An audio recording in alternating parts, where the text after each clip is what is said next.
है तो मजदूरों तक ये पाइप पहुंच जाएगा और उसके बाद जो मजदूर है इसी पाइप के सहारे वो बाहर आ जाएंगे। अंदर की अगर बात करें तो मजदूरों के पास इस समय 2 किलोमीटर तक का एक एरिया है जहां पर मजदूर आवाजाही भी कर सकते हैं, लेकिन क्योंकि अगला रास्ता भी अभी तक कोई तैयार नहीं हुआ है तो वही रास्ता एक ऑप्शन है जहां पर इस समय ऑगर मशीन डाली जा रही है, तो वहां से मजदूरों को बाहर निकालने का प्रयास किया जा रहा है। उत्तरकाशी टनल में इस समय रेस्क्यू ऑपरेशन अब पूरी तरह से तेज हो गया है। अब ऐसे में देखने वाली बात यह होगी कि कितनी जल्द यहां पर अच्छी खबर भी सामने आ सकती है। ये बड़ी खबर आपको बता रहे 2 घंटे में मजदूर यहां से बाहर आ सकते हैं, ये बड़ी खबर।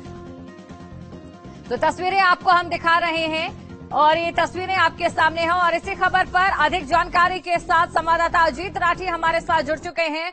अजीत, देखिए कितने दिनों से प्रशासन यहां पर कोशिश कर रहा है, जो परिजन हैं लगातार इस टनल के बाहर हैं इस उम्मीद में कि जल्द से जल्द उनके अपने बाहर आ जाए। अब जब वो क्षण नजदीक आ रहा है तो किस तरीके का माहौल यहां देखा जा रहा है?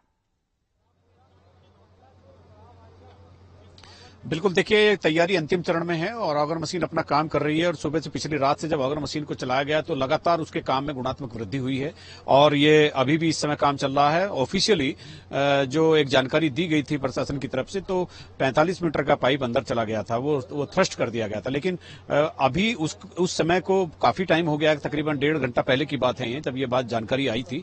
तो ऐसा माना जा रहा है और अंदर से कुछ आने वाले मजदूरों से कुछ बातचीत की गई थी तो उससे तकरीबन 50 मीटर इस समय तक पाइप अंदर चला गया है और कुल दूरी 57 मीटर बताई जा रही है। अगर 57 मीटर भी नहीं है, 60 मीटर भी है तो मात्र 10 मीटर का और फासला है और 6-6 मीटर के 2 पाइप और अंदर जाएंगे। हो सकता है वो जो बाद से आखिरी से पहले वाला पाइप है उसकी वेल्डिंग का काम और उसका सब चल रहा है, उसको थ्रस्ट करके अंदर भेजने का काम होगा। और अभी आप सामने मेरे पीछे सुरंग में देखिए किस तरह से युद्ध स्तर पर काम चल रहा है। यहाँ आप देख सकते हैं सारी मशीनें खड़ी है और इसके अंदर ही वो आगर मशीन अपनी ऊर्जा का जो एक परिचय दे रही है, जो सैकड़ों हॉर्स पावर की मशीन है उसकी ताकत का अंदाजा लगाना बहुत मुश्किल है। तो उसी ने इस यहां पर ये ड्रिल करने का काम किया जो पहले दिन होना था और जो कुछ अड़चने आ गई थी, वाइब्रेशन की वजह से चीजें रोक दी गई थी, वो पूरा ऑपरेशन रोक दिया गया था और उसके बाद तमाम एजेंसीज को इसमें इन्वॉल्व करके इधर उधर से सारी चीजों को करवाना शुरू किया गया। लेकिन अंततः कल जब उसी से बात हुई तो एक रणनीति यहां पर कंपनी की और प्रशासन की काम आई। पहले 900 mm के पाइप डाले जा रहे थे, फिर उसके बाद 800 mm के पाइप डाले गए और 800 mm के पाइप फिर ये माना गया कि जो 900 mm के पाइप थे जहां उसका बिल्कुल किनारा रहा होगा वहीं पर कुछ अड़चन आई होगी, वहीं पर एक मोटी धातु आई होगी, इसलिए उनके साइज को कम करके किया गया और ये फार्मूला काम कर गया और अभी तक तो कोई अड़चन नहीं है। 50 मीटर के आसपास पहुंचने वाला है।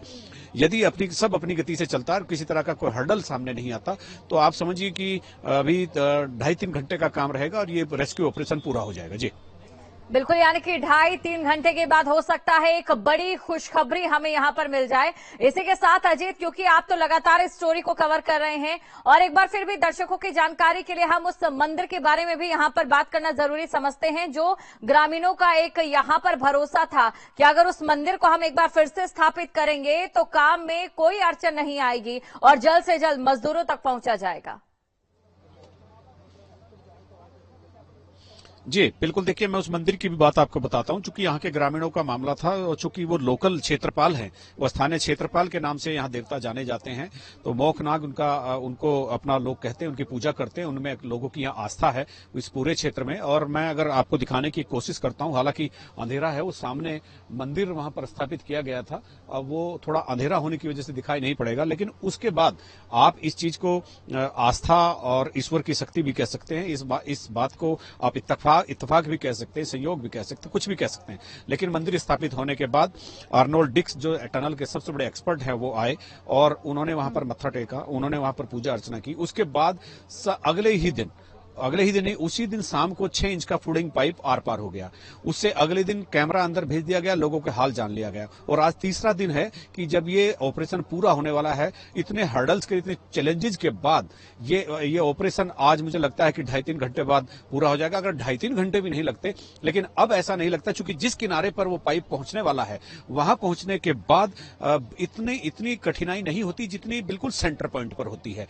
तो साइंटिफिक तरीके से ये कहा जा सकता है कि जो बाद वाला जो पाइप होगा उसके जाने में बहुत समय नहीं लगने वाला है, वो बहुत ही कम समय लेगा। तो इसीलिए हम 2.5-3 घंटे बता रहे हैं। और इसके अलावा कि 41 लोग हैं अंदर हैं, तो पाइपों के अंदर एक छोटी बैरिंग के पहिए लगाकर ट्रॉली बनाई गई है, उसमें लेटकर एक एक श्रमिक को अंदर से बाहर निकाला जाएगा। और पहले एनडीआरएफ के जवान अंदर जाएंगे और एनडीआरएफ के जवान उस ट्रॉली को रस्सी से पकड़ेंगे, उसमें एक एक व्यक्ति को वहां से, एक एक श्रमिक को वहां से बाहर भेजा जाएगा। और बाहर एम्बुलेंस की 41 से भी ज्यादा एम्बुलेंस की यहाँ व्यवस्था की गई है।